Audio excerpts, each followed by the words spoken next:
neutralize. Diba? Ganun kailangan man natin i-neutralize ang atong mga emotions. Ganun naamay mo pa, hapay, unsa pa na, mo at peace sa tanan natong emotions.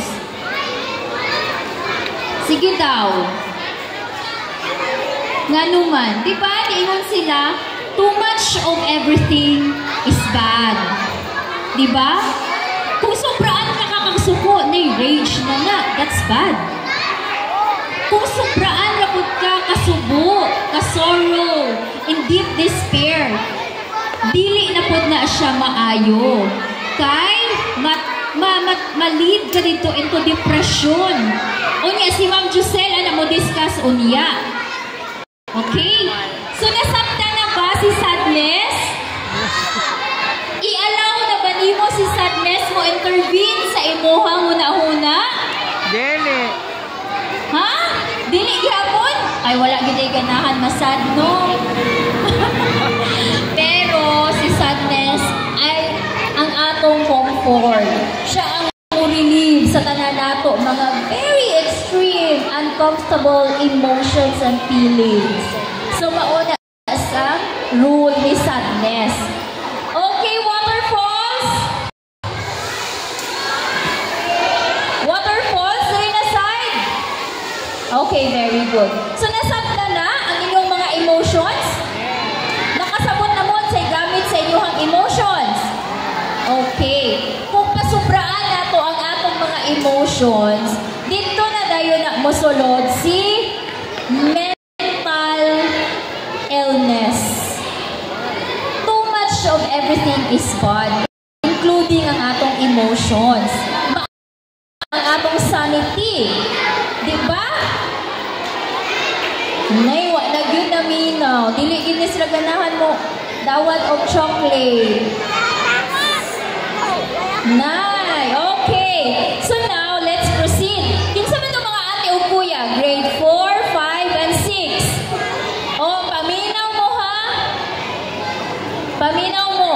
On top sa inyong emotion na si joy, sadness, disgust, fear, and anger, naapa isulod ang inyong second generation emotion. Kinsa man ni? Si anxiety. Kini si envy.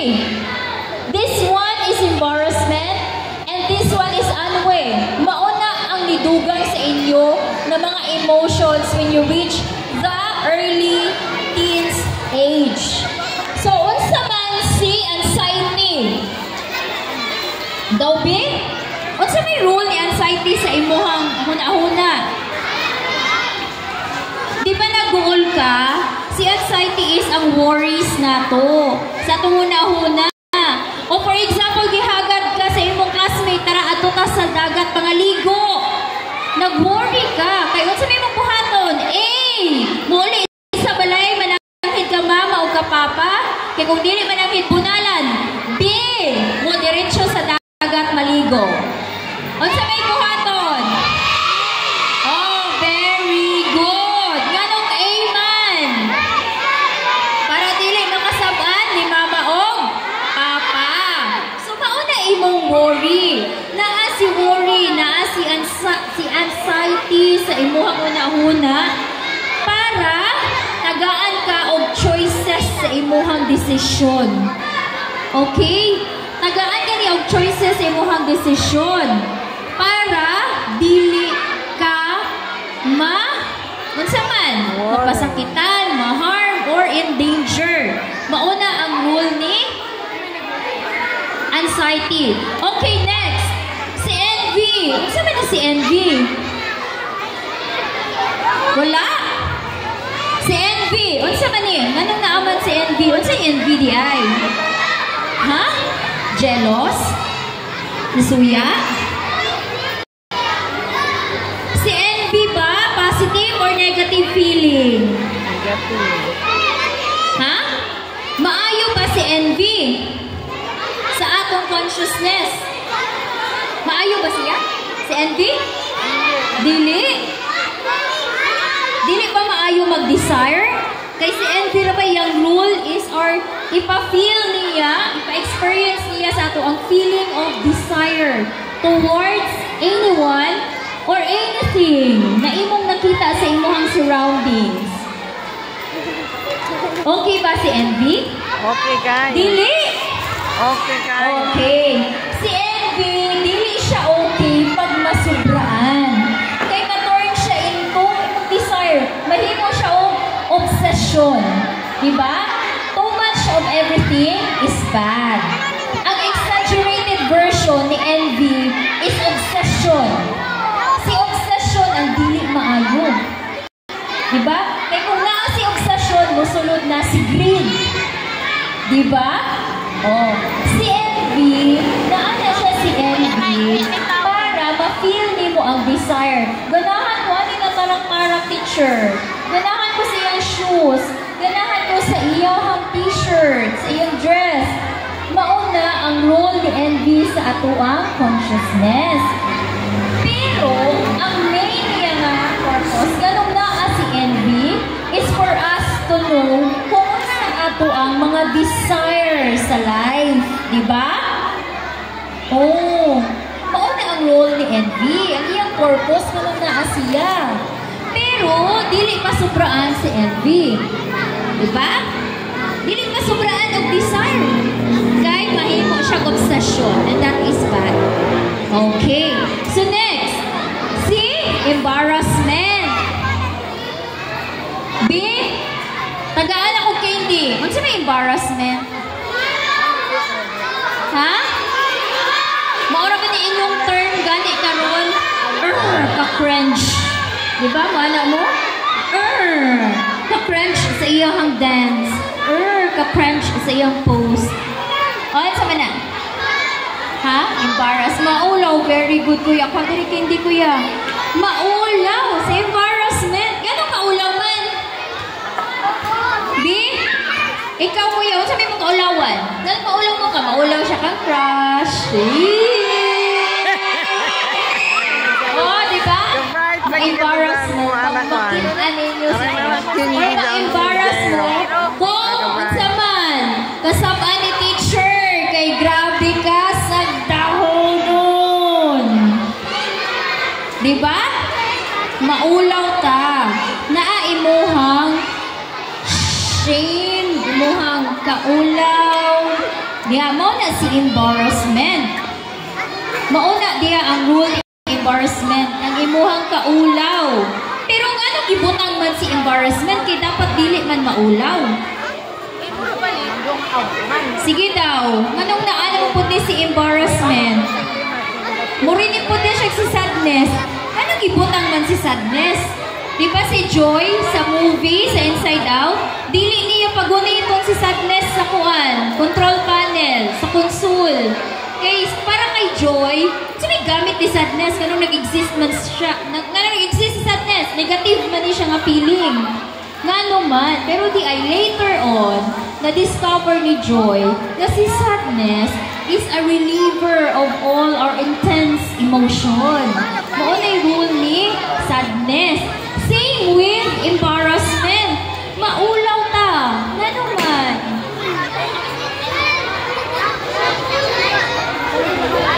Nganong naaman tay kaulaw? Anyone, tagaan ako candy, ang makatubag. Ha? Ha?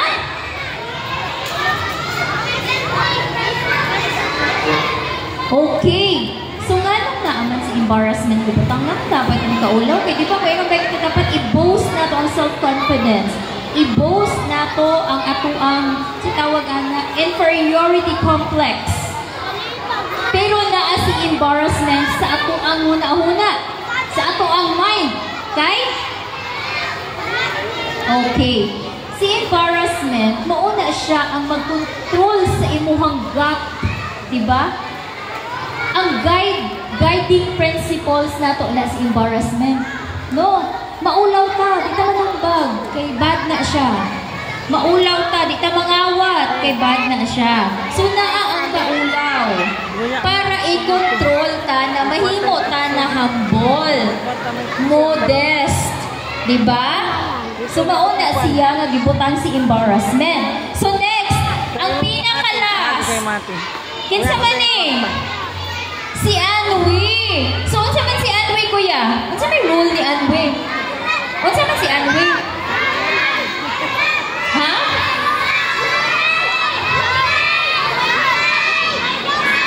O si Anwi ko kay Wiley now.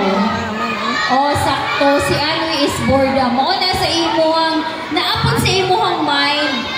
Ang kanang cool ra ka permi. Kanang indifference nimo. Aloof ka. Mao na si Anwi. Your boredom. Mao na siya ang imong na-feel. Si Anwi na. Oh, boring, di ba? Ay, I'm bored. Nga naman, gikuha man ni mama ang akong cellphone. Wilingaw si Anwe. Pero si Anwe, mauna ang inyong gitawag na si... O saan na inyong gitawag karon? Hashtag nonchalant. O, diba? Si Anwe, nonchalant na si Anwe. Wala na yung pakialam si Anwe. Bahala mo diha. Indifferent siya. Aloof siya.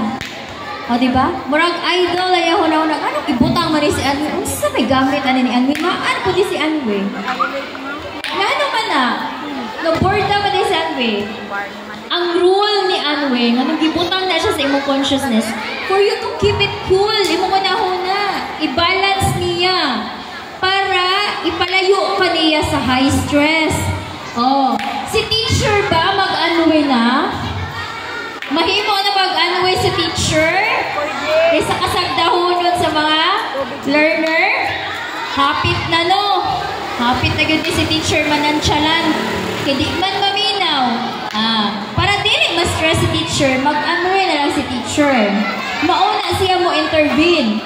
Kung ma-feel ni Anwe, nga ang imong mind is grabe naka-extreme, nga stress, na pressure na kay, nga diha mo intervene si Anwe.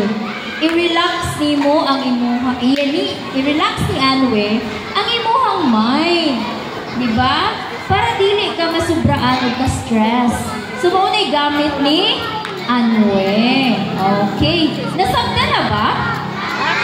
O, so nakasabot na mo sa inyuhang mental what is inside sa inyuhang huna-huna? Nasabta na? Sure? Bantay, mag-quiz sa unya ha? Okay. So, kinsa ganito?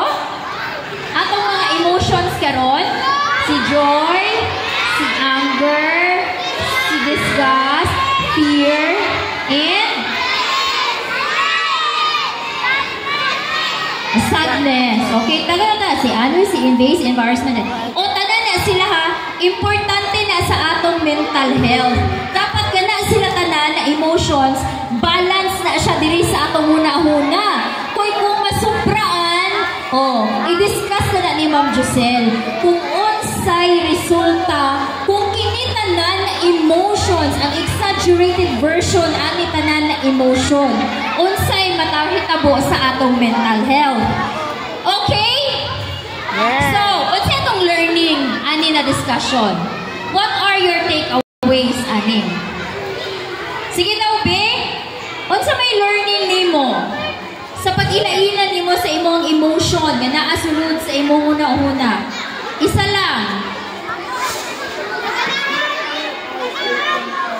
Ha? Ganahan? Okay. Ang one learning nato is you have to mindfully embrace rather than suppress your tough emotions. Your negative emotions. Dili mo siya ikuan, dili mo siya itago, dili mo siya isuppress. Kay later on, mubuto ra gyapon na, mugawas ra gyapon na sa imuha. Kay kana sila each emotions na ana sila yung mga tank. Nagpunto pud gaana, punto-punto. For example, si anger, gipundo nimo. Diba? Masuko ka, mubuto ra gyapon ka. So dili nimo itago ang imuhang emotion. Kay tanan nimo emotion is valid. I-acknowledge nimo na imuhang emotion. Okay? Dili taguon. Kay the more you neglect, the more you resist, the more you suppress your tough, unpleasant, extreme emotions, the more it will suppress. And mauna mugawas as disaster. Okay? So ipagawas kung sad ka, ing na si teacher, ing na si mama, ing na si papa. Nasuko ka, ipagawas, ing na si teacher, ing na si mama, ing na si papa. Dili manumbag ha? Everyone? Manumbag ba? Manumbag ba? Bantay ha sa karon Lunes or Tuesday na anak po mo ato sa office kay gisumbag or nanumbag. O dili na ha? O di na manumbag. Kinsa may dili manumbag diri ana? Oh, very good. Kinsa may good girl o good boy? Kitagaan og candy. Di grabe ka kusog mo hands up. Bantay lagi ha? Okay, very good. All right. So nasabta na? Okay. Thank you so much. And now, may I call on Ma'am Giselle Ausiran to discuss to you kung unsa ang mental health illness.